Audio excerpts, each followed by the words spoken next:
Hello, everyone, and welcome to the English Like a Native podcast. My name is Anna, and today I've got a beef. I've got a beef with the theme parks. Now, if you're watching me on YouTube, you will notice that I'm wearing my gym kit. So I've been at the gym this morning and I was thinking a lot about theme parks and about the beef that I have with these theme parks. So, this is going to be a bit of a rant, I'm afraid. And I hope that you are on board with some of the things that I have to say about theme parks. I hope that you agree with me and that I'm not just ranting like some mad woman with you shaking your head and disagreeing.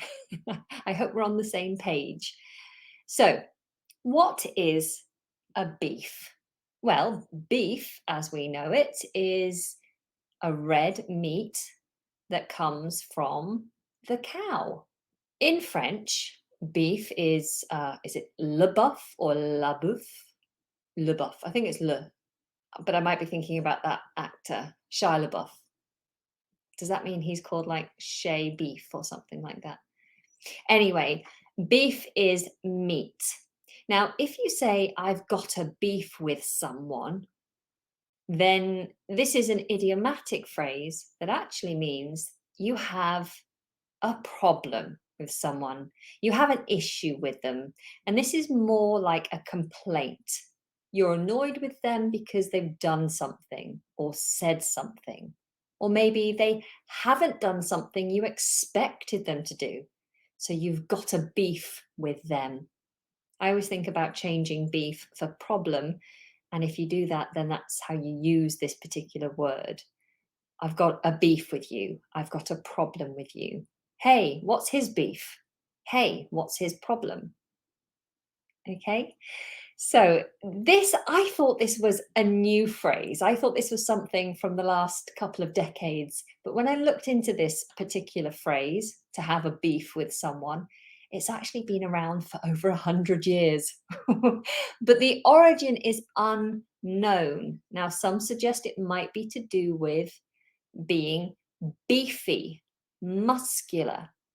And this got me thinking about the word beef and how it comes from, or is very similar to, the French word boeuf, and how actually we have a word which is buff, buff, buff. And this is a way of describing someone who's attractive and muscular. So if someone is going to the gym a lot, they've got good tone, quite a lot of muscle, then you say, oh, they're quite buff. So it's a positive descriptive word. Oh, you're quite buff. Okay. So maybe to have a beef with someone is to feel muscularly, aggressively annoyed with someone. So if two people have beef with one another, then perhaps the origin is this idea of two muscular people coming together and having a fight, having a conflict. But you must understand that I am simply speculating. I don't know. This is just something that's come to my mind, how these words are very similar and how they could potentially be related. So, I have a beef with the theme parks. And before I go into my particular beef with these theme parks, I'm going to just reel off. To reel off is to quickly impart lots of information. So I'm going to reel off a list. So I'm very quickly going to tell you a list of some of the theme parks you'll find in the UK. Now, the one that springs to mind, to spring to mind is to come to my mind quickly. The one that springs to mind every time is Alton Towers. Alton Towers. Alton Towers is kind of in the northwest of England. Some other ones are Thorpe Park, Blackpool Pleasure Beach, Chessington World of Adventures, Drayton Manor, Legoland, Fantasy Island, Paultons Park, which is also home to Peppa Pig World, if you know who Peppa Pig is, Oakwood Theme Park, Lightwater Valley, and Flamingo Land Resort. I'm going to stop there. I mean, Flamingo Land. There's a theme park called Flamingo Land. That's crazy. I would imagine somewhere that's got the name Flamingo Land would be like a bird sanctuary, kind of like a zoo that has a heavy leaning towards birds. In fact, we have a place not far from me called Bird World, which is, a place that houses lots of birds. And there are other things you can do there too. But the main reason for being there is to see the birds. So if you say, hey, Anna, do you want to go to Flamingo Land? I'm going to be expecting just lots of pink, one-legged birds. Not that the flamingo is one-legged, of course. The flamingo has two very long legs and it often just stands on one leg. Do you know they sleep standing up? I hope I've remembered that correctly. They stand on one leg to rest the other leg. And I believe that they sleep like that. Maybe I'm making this up. Someone's going to have to Google this and tell me. Fact check me. Fact check me. It sounds like you're saying fact check. Fact check. Fact check me, please. Do flamingos sleep standing up? Just going to take a little sip of water. Listen to this. Absolutely silent, apart from the gulp. I did try my best.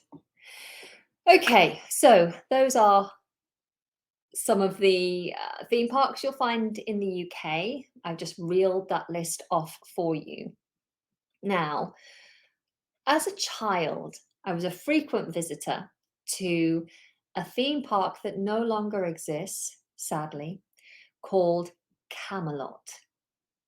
And it was based around the legend of King Arthur and the knights. And it was this huge kind of castle. I think it was actually located around an old ruins of a castle. And everything was in this theme of medieval England. And they actually had shows every day, a couple of shows where they do some jousting. Jousting is when you have the men dressed up as knights on the horses. So they're on horseback. So the men are on horseback, and it could be ladies too. I'm not saying it's just men, but the riders are on horseback and they have this huge joust or javelin. Oh, I really should have done my research before recording this podcast. They have a huge stick. It's a very long stick, and it's usually blunt at the end for these shows particularly. And then they have a shield, which is often just a big round circular shield. And they run at each other. And the idea is to try to either, well, I think it's just to knock the other person off their horse. I think that's the idea, or to hit the person against the shield. And I mean, it's always so dramatic. And at some point, one of the men would be knocked off their horse, and then it would go to fisticuffs. Fisticuffs is a nice slang phrase. I say it's a nice slang phrase. It sounds fun, but it's a very violent and terrible thing. Terrible thing to fight someone. Fisticuffs means when you literally fight with your fists. So they had some fisticuffs. Or they would get their sword out, or they might have like a big spiky ball on a chain.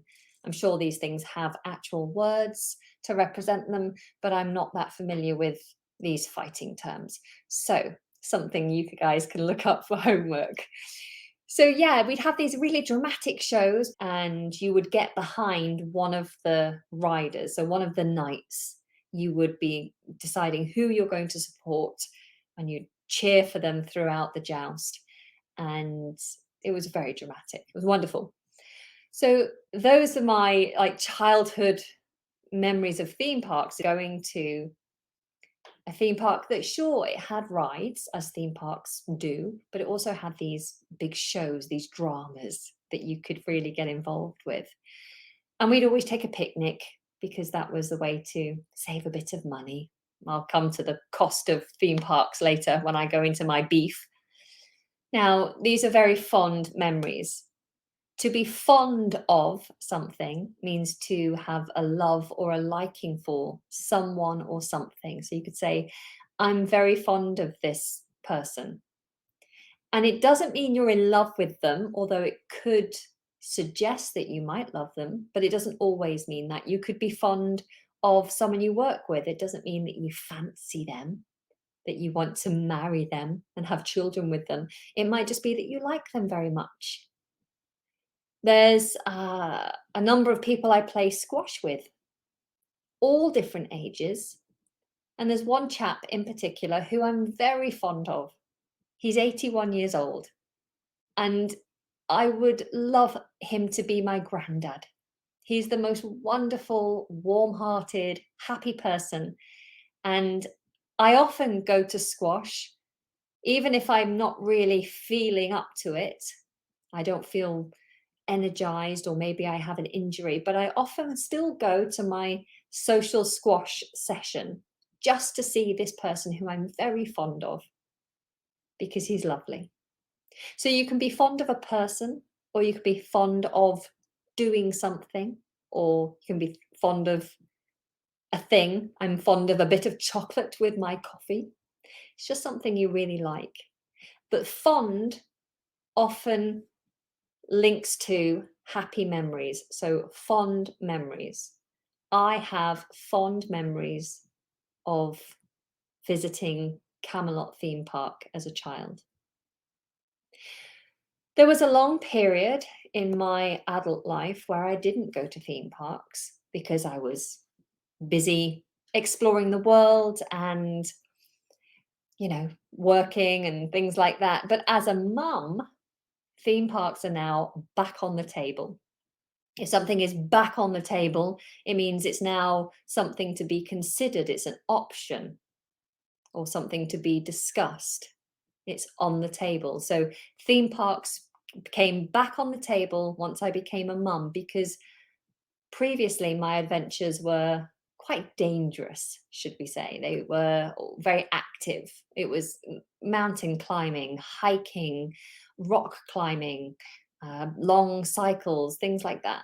So it's not something I can now do having young children. So I had to think of other options, and theme parks are a good option for when you have children.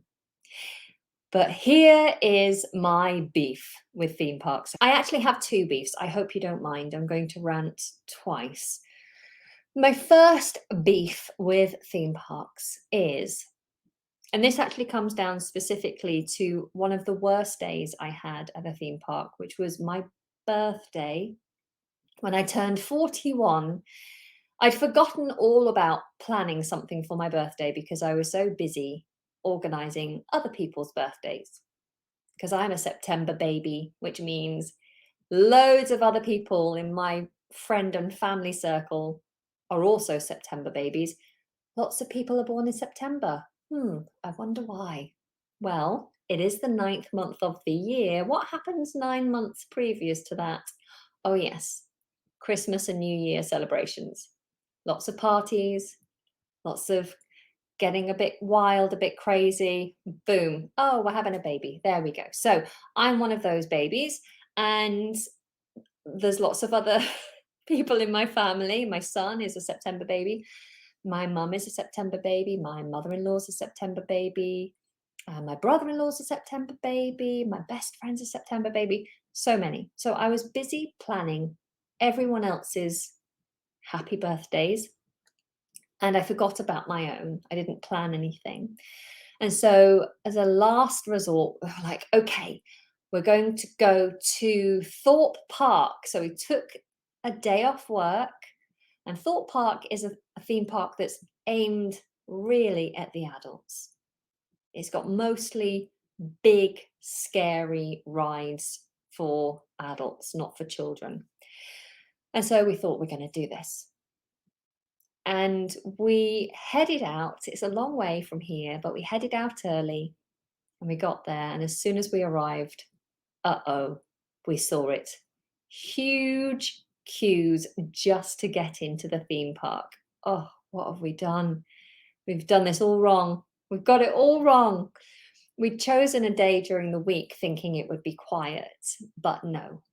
There was obviously loads of school trips or college trips or something going on that meant there were loads of people. And to cut a long story short, that's a phrase that's used often when someone doesn't want to go into too much detail. To cut a long story short, you can even shorten this phrase, long story short. Long story short, we spent the entire day, maybe 6 hours at Thorpe Park. And guess how many rides we managed to ride in that 6-hour window? 3. 3 rides. And that's not even the worst of it. The worst of it is those combined rides, the time it took us to ride those rides from getting on it, setting off, and us getting off again, the combined riding time was 3 minutes.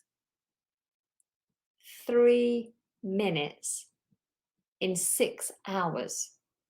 3 minutes of fun in a 6-hour day. Ah, it was just so frustrating. Frustrating isn't even the right word. Infuriating. It was infuriating. Some of you may know that I'm a bit of a workaholic. A workaholic is someone addicted to work. And if I'm not working, I like to be doing one of two things, either spending quality time with my children or exercising, doing something active that's going to progress my body, my fitness, my skill level. Outside of that, if I'm doing anything else, then I like to be doing something that progresses my life, that makes my life easier, that makes my life nicer, whether it's decorating a room in my house or like printing off pictures of my children and making a nice collage of photographs to put on the wall. Those kinds of things I like doing. I like to feel at the end of the day like I've achieved something. So, paying for someone else to spend fun time with my children while I take time away from work to go and stand in Thorpe Park for 5 hours and 57 minutes just doing nothing, that just drove me crazy. And I said, that's it, we're never going to a theme park again. That's such a waste of time. Now, the biggest problem that I can see with the theme parks is that they let more and more people in. Obviously, they're paying a lot for advertising, and they're trying to get more and more people in through the door, selling these like annual tickets as well, so more people can come in more often to make more money. And yet they don't have the capacity to be able to service all these people with a decent day out. I don't think there was one ride at Thorpe Park that day that had a queue smaller than 45 minutes. Can you imagine? You've come to a theme park to go on lots of rides and have fun, and yet any single ride that you want to go on, you have to wait for 45 minutes. And it's 45 minutes standing up in close proximity to lots of other people. Now, we obviously have been through a pandemic, and I don't know about you, but I have started to feel a little bit more aware of being in other people's breathing space since the pandemic. So I don't really like to be in very close proximity to hundreds of people for a long period of time. So that makes me a little uncomfortable to be in close proximity. Close proximity just means that you are physically, distance wise, very close to one another. So I don't like to be in close proximity to other people, but I'm also quite claustrophobic.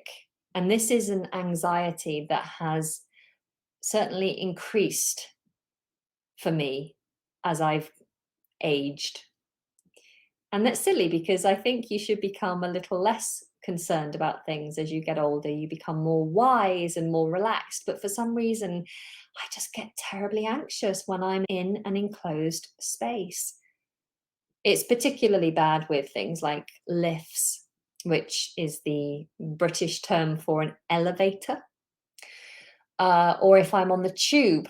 The tube is the underground train. Yeah, I just don't like it when the doors close and then I'm in a tunnel and the tube stops and I can't access the driver to say what's happening, when can I get off, or if I feel unwell, could you please open the doors? It probably stems from, to stem from something means where it comes from. It probably stems from a few bad experiences that I've had in the past while being on a packed tube, and I've had a couple of experiences also on a train when I was unable to open the doors and access some fresh air. So this makes me terribly uncomfortable in a queue with lots and lots of people, especially once you get into the middle of the queue, or if it's inside and you're in a dark space or on a staircase, there's just loads of people and you kind of can't move about. Makes me uncomfortable. Having said that, my claustrophobia has actually proven to be quite prominent actually on the rides. So one of the rides we managed to get on Thorpe Park was a roller coaster that you kind of sit underneath. So the track of the roller coaster is above you and the seats are hanging from the track. So you go and sit into a seat and your legs are just dangling. To dangle is to kind of like to hang and flap about. Your legs are dangling off the ride and then you get flung around. To fling is a kind of to throw. So you're being flung about all over the place. Now this ride was quite fast. You got quite a G-force going around some of the bends. And the what do you call it? It's not a belt, but the bars, the protective bars that hold you in. Obviously, they're automated. They come down and they're locked into place until they're released at the end of the ride. But as we were going around the ride, they got tighter and tighter and tighter as we hit the higher G-force. So by the end of it, this protective bar, this barrier, was pressing down really hard on my chest. And it was I could just breathe. I could breathe. That's what people are supposed to do. So I was allowed to breathe, but I couldn't breathe very deeply. And we were being held before we were allowed to be released. We were being held while the people in front of us were getting onto the other set of seats that were going around. And I just wanted to get off. My partner had to keep me calm, like take my hand and tell me to breathe and not to panic. And it was fine, I was okay. But in that moment, I definitely had to have a quiet word with myself, an internal word to stop myself going into like panic mode. Because it's just a thing of not having control. And if I want to be able to breathe and I can't access the freedom or the air that I need, then that makes me panic. The other rides were amazing, and actually going around the roller coaster, amazing. It was 3 minutes of pure joy, but the other 5 hours and 57 minutes were not so fun. Now, these theme parks do give you an option. You can buy special fast track tickets, but I've already paid over £30 for my single ticket. So between my partner and I, we've paid over £60, and we've paid for parking, and we've paid to drive all this way. So then if I want more than 3 minutes of excitement for that 60 odd pounds that we've paid, then I have to pay an extra £15 is the minimum for a fast track ticket. And that allows you to fast track maybe 3 or 4 rides. And then if you want more fast track options, then you pay more, and you can end up paying double the price of your ticket. And I just have a problem with that. If the park isn't big enough to give everyone a good day, then you're kind of forcing people to spend more money in order just to have what should be your normal allocation of rides. It just doesn't seem fair. Now, add into that an average family of 2 children, 2 adults, so a family of 4. It costs a fortune. It costs an absolute fortune. Now, I think some of the places now have replaced the fast track name for their ticket system with a reserve and ride queuing system. So you can download the app and you can pay extra to reserve your place in the queue while you go off and do other things. So you can say at 3 o'clock, I want to ride this ride. I mean, I'm not certain exactly how it works, but you say at this time I want to ride or I want to queue now, and the queue's 20 minutes. So while my app is queuing for me, I'll go and get a drink. And that seems like a slightly better system, but still you're cutting the queue, you're cutting in front of other people.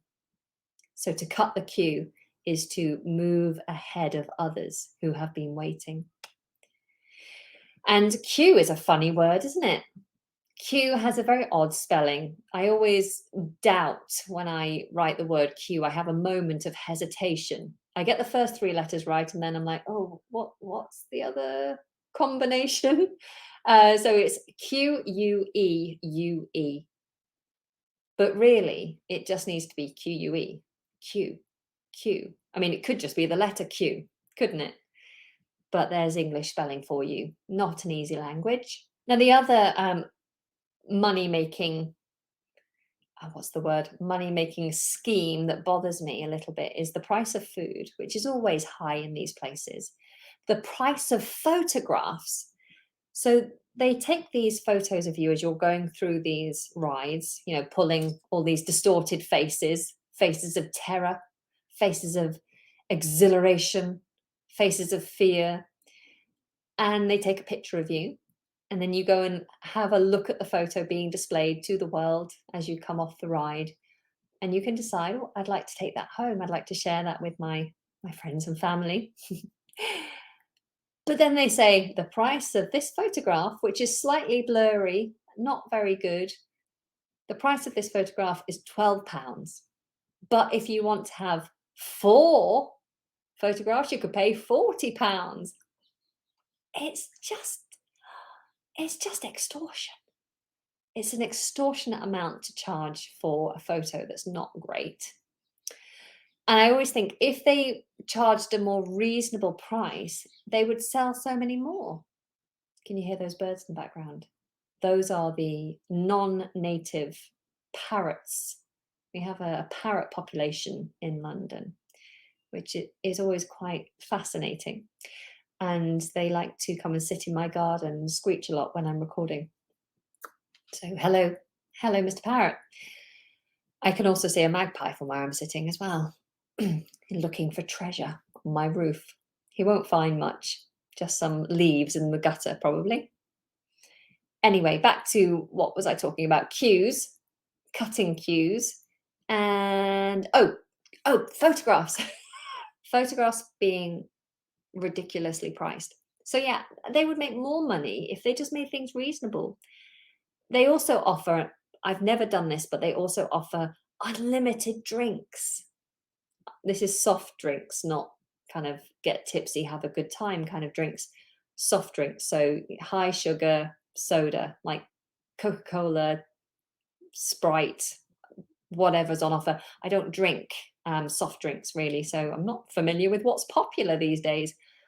But you can buy a huge plastic, what they call a vessel, but to you and me, it's a cup or a beaker. It's a huge cup, and it is large, for £12.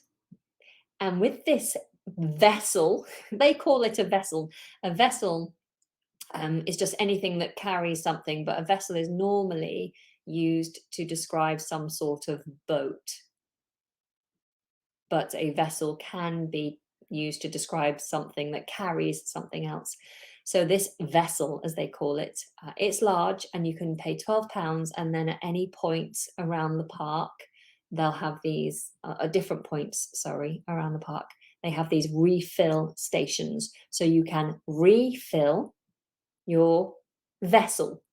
You refill your vessel with pop, with soda, with fizzy drink.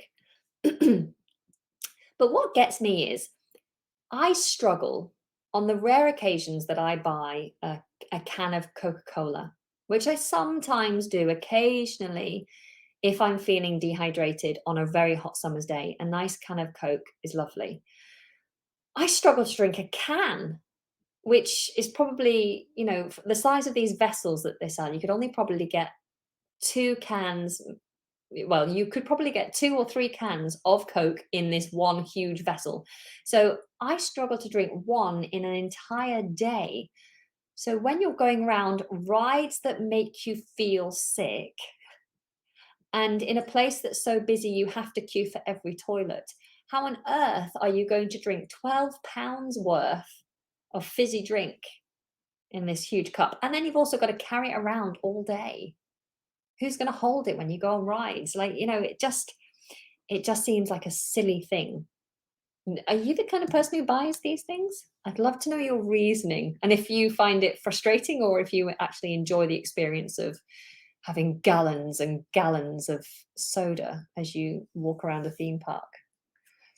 Anyway, that's my beef. Number one is high prices for very little return. There's very little return on my investment when I buy a theme park ticket. Now, beef number two.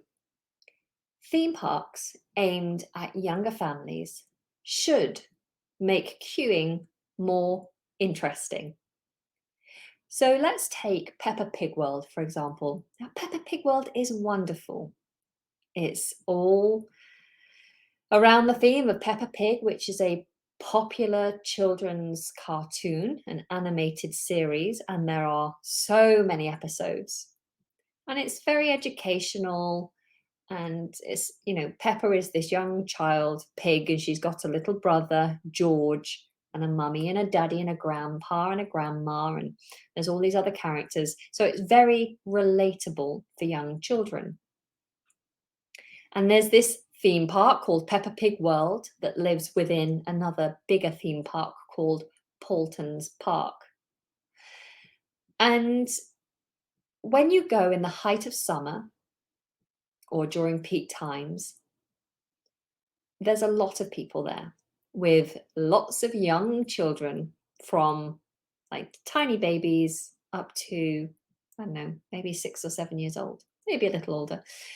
But that's the age range, I'd say. The younger kind of toddlers into young children. But half these rides, when you're there at peak times, are 20, 30, 40-minute queues. And these rides are tame. So to be tame is to be not scary, or if you're a tame personality, then you could be quite shy. You don't speak out very often. You don't like conflict. You're quite tame, timid. A ride that's described as tame is a non-scary ride.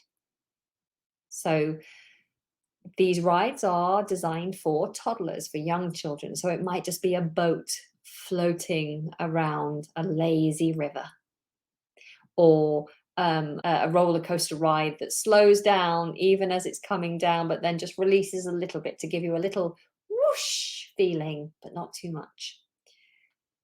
Or quite popular are these like hot air balloon rides, where you sit in this huge, let's call it a cup or a basket, and then it just lifts you up and moves you around. It's almost like what do you call it? Like a carousel? Carousel, like the London Eye, that's a huge one. And yeah, you just get to see the sights and feel like you're moving up and down. So they're very tame rides. So when you're waiting for 25 minutes for a small, very tame ride, it's dull for most people, but for a toddler who has to stand there and watch the one thing that they want to do more than anything in the world at that point, They have to watch it again and again and again, but they're not allowed to be involved until it's their turn. They don't get it. They don't understand that they have to wait. And 25 minutes for a child that age is torture. I know because I've been there. I had so many meltdowns, or rather, Jacob had so many meltdowns when he was 2 years old at Peppa Pig World, queuing for 20 minutes at a time for these rides. And it was torture for him, and he made it torture for everybody else. So I always think that if the people planning these theme parks had even the slightest realization of how difficult it is to keep a young child waiting in a long queue, then what they do is make sure the queues are entertaining in themselves. So that means having things like games that they could get involved with, little activities that they can do. And there are some in some queues, in some theme parks. Like I've seen these ones that are like big discs, and inside there's like balls, little balls, and like in a maze perhaps, and you turn the discs and you have to get the ball to go where you want it to go in the maze. Or that you might have spinning discs with different pieces of plastic or perspex, all different colors. And as you spin it, you get to see the different colors. And, just something that's got some level of stimulation would work. Anything. Some places might have like a little xylophone type instrument against the wall, these metal strips with a beater, and you beat them to make some noise. That keeps the kids entertained. Simply a steering wheel attached to the wall that kids can just spin around. They love that for a few minutes. The other option, of course, is to simply put pictures on the walls so people can look at the pictures, and parents can, try and distract the children by getting them to name things in the picture, find things in the picture. Another option is, and I think this would be one of the best options, is to have screens on the walls, or at least speakers playing a story for the children, or some popular children's music like Baby Shark perhaps, but screens playing something that the children can get involved in. Oh, it would just make life so much easier, rather than just standing looking at the one thing they want to do that they can't do, the ride. The other thing I would ask planners of theme parks to do is to consider putting seats in the queuing area. They don't have to be all the way, maybe just some pull down seats that flap back up when your bottom leaves them, just so that those of us who have to carry our children, pick our children up and console them for long periods of time, can sit down and rest our bones, because it's exhausting. So there we go. That's beef number 2. And actually, I know I said I only had 2 beefs, but I've actually got one more. Let's call it a surprise beef. Don't you think that people who load the rides really slowly? It's certainly something I've noticed on the days when it's been really busy. The rides are loaded very slowly. I know they have to take safety into consideration. Safety is very important, but you could load a little bit faster. And I often see these rides going around with lots of additional spaces that could have been filled. For example, let's say it's a pirate boat ride and every boat takes up to 6 people. And because a family only has 3 people in, one of the boats goes round half empty. Another family, a family of 4, decide they want to split up, and 2 pairs of the 4 want to be in a separate boat. Well, then each of those boats only has 2 people, but 4 additional spaces. And the staff seem to allow this to happen, rather than saying, sorry, everyone move up. We're going to put some more people in here. We're going to fill the ride up to capacity. Capacity means how much in total something can take. So you fill the ride up to capacity, to full capacity, and then the queue would go down faster and people would be happier because they wouldn't be queuing for as long. And this, it makes me think of the days when I worked as a checkout girl. I have had so many jobs in my life. I've worked in many different industries, in many different roles. And one of my favorite, fondest memories of working in kind of normal, everyday jobs is working as a checkout girl. I used to work in a DIY store. And when it was busy, I loved to set myself the challenge of trying to scan the products as quickly as I possibly could, while obviously being very careful, but as quickly as I could to try and allow the flow of customers to move as fast as possible. So I would be super, super fast. I'd be a super fast scanner. Beep, beep, beep, beep. That's £10, please. Next. Beep, beep, beep, beep, beep, beep. Boop, boop, boop, boop, boop. Okay, that's £15, please. And so I was like a super fast checkout girl. And when I watch theme park loaders, that's not what we call them. I don't know what they're called. Theme park assistants loading the rides really slowly. I just think, just challenge yourself to do this faster. Now, I'm not suggesting that children are anything like products that are there just to be moved along quickly, but my point still stands. It should all be done a lot faster, in my opinion, in my humble opinion.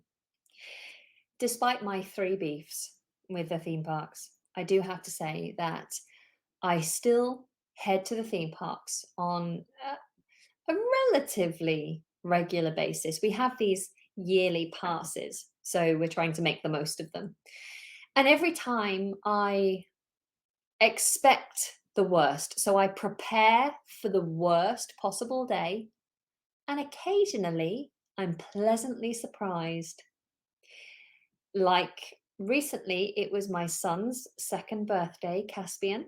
He turned 2, and we decided to take him back to Peppa Pig World. So we'd been for Jacob's second birthday 2 years ago, and we decided to head back there for Caspian's second birthday. Now, Jacob's a September baby, so it was a nice sunny day when we took Jacob. Caspian is a November baby. His actual birthday this year was on a Saturday, so we booked for a Saturday, which I knew was probably going to be a terrible day. It was probably going to be very busy. But on the day, it was actually raining. And I don't just mean a little bit, it was heavy, horrible rain. And it was grey and cold and a bit windy. And I thought, oh, this is just going to be a disaster. But we prepared for the worst. So we all wore our wellies and our raincoats. We had the boys in these all in one wetsuits. Like, I think they're called wetsuits, but they're like rainproof onesies. And we headed out. And as we were driving down the motorway and the rain is just beating down on the windscreen of the car and the wipers are going hell for leather, hell for leather. It's a funny phrase. It means just going really crazy, working really hard. So our wipers were going hell for leather on the windscreen. And this rain is just beating down. You can barely see, and there's water everywhere. There's flash flooding, and we're just like, oh, this is going to be a disaster today. I bet half the rides won't be functioning because it's too wet. And we arrive, and the car park is pretty empty. So I go, first, thumb up, ka-ching. There's hardly anybody here because the weather's so bad. I hope the rides are still working. We go in, and long story short, every ride was pretty much walk on. So you didn't have to queue. You just said, I want to go on that ride. And you walked onto the ride because there were so few people in the park that day. I guess because of the weather, because of the rain, people had just said, nah, not today. And because we were prepared for the weather, But we hadn't even for a second anticipated having a full day of ride after ride after ride. It was a really pleasant surprise. So we actually had a wonderful time because not only did the children get to go on their rides, every ride that they wanted to go on, we also managed to squeeze in a couple of adult rides as well.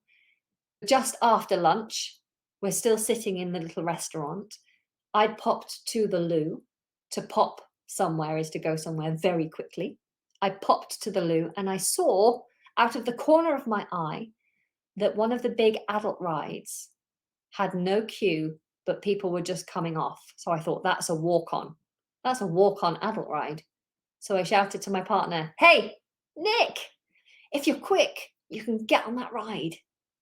And so he was like, "Yeah, yeah, yeah." So he jumped up and he ran onto the ride and then he sat down, the bars came down and secured him in. And then he thought, "Oh no, I've just had dinner. I've just had burger and chips and a big drink of," I think he had a cappuccino and some fruit juice as well. "And this is a big ride. It's going to make me feel quite sick." But he was fine. I took the children on the playground next to it and he had a wonderful ride. And then he said, "Anna, why don't you quickly jump on? I'll look after the boys for a few minutes." So I jumped on. Now, this ride was like, it was like a big circle of chairs, but you're all facing outwards. So I sit on my chair, my legs are dangling, and the bar comes down over the top and holds me in.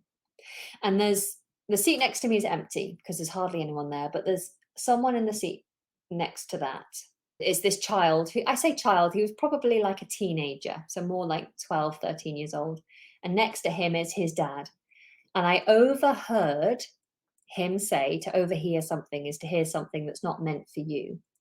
I overheard him say to his dad, "Is this going to be worse than a plane taking off?" And his dad looked over and I caught his eye with my eye and we both smiled at each other like a knowing smile. Yes," he said, and I said from my seat, I was like, "I think it might be a bit worse than an aeroplane." Anyway, this poor child. The ride starts and this circle, it kind of moves around, but very slowly. It moves around in a circle. So you're being spun around, but the main objective of the ride is to swing you. So this whole circle is being um, held on this huge kind of pendulum that swings back and forth. And it's just swinging this circle of seats up and down and up and down and up and down. It gets higher and higher and higher until you are just about, you're past 45 degrees. So you start to go into a position of being slightly upside down. And so then as it's turning you and swinging down at the same time, it almost feels like you're skydiving. You're jumping out of a plane, and for a second you feel weightless. And all you can see is the floor below you getting closer and closer. And it's terrifying. And it's so big. I haven't been on a big ride like that since my day at Thorpe Park. And even my day at Thorpe Park, it was 3 minutes of thrill. I can barely remember it, but I got a shock. It was an unpleasant surprise how scary this ride was. And I also had just had dinner, although I say dinner, I mean lunch. So I had a tummy full of food and I thought, oh gosh, I hope this doesn't last too long. I might start to feel a bit queasy. Luckily, my food stayed down. I was okay. But the boy, two seats down from me, started to get a little bit uncomfortable as the ride was coming to a stop. He started wriggling and kind of almost fighting to get out. And his dad said, calm down, it's done now." And then this boy just vomited. He couldn't get out, so he couldn't go anywhere. He couldn't lean his head forward. So he just threw up all down himself. Poor soul. I'm thankful that he didn't throw up in midair, where it would have potentially, splattered everybody. But I did feel very sorry for the poor kid. And he had to wait. Everyone was looking at him and he had to wait to be let out. And then he just had to spend the whole day covered in vomit. I did feel very sorry for him. But anyway, despite that moment, we had a wonderful time. And my partner also managed to get on a few of the roller coasters. On some of them, he even took Jacob, who's now 4 years old. Jacob loved it. He's crazy. He loves these big rides. And Caspian also, for his second birthday, got to go on a big ride. I took him on a water slide. So it's quite a large slide with running water down the slide, and you get into a two-man boat. So there's an inflatable boat, and you sit with the child between your legs. You hold on and they tip you up and you go down this water slide, and it's over a couple of bumps. So you feel like you get a bit of air. You lift off the slide ever so slightly as you go over the bumps. And they took a picture, obviously. On every ride, they take a picture. We went to have a look at the picture and it was hilarious. Caspian did enjoy it. When he got off the ride, he had a big smile on his face, but the picture of him going down the slide just looks like he's terrified. And I was smiling. So it looks like I'm a terrible mother, terrifying my child, but I promise he had a great time. Anyway, we only did it the once, and that was his first big ride. So because of that momentous occasion, I did actually pay the extortionate £12 to get this one photograph, which, if you're watching the video podcast, I'll be sharing with you on screen right now. And so that was my last trip to a theme park. So at the moment, theme parks have been forgiven in my eyes. They are back in my good books. If someone is in your good books, it means that they've won favor with you. They've done something to make you feel happy. So you're happy with them. Here I'm personifying theme parks and saying the theme parks are in my good books. They've done something good that I'm happy about. So for now, until my next visit, I let you off, old theme parks. I do hope that you will consider visiting one of our theme parks if you come here to the UK. My main suggestion is you try to go off peak, so go either during the weekday or try to go out of season. So in the colder months, it will be quieter. Don't consider going during a school holiday, so a half term or the summer break. It will just be crazy busy.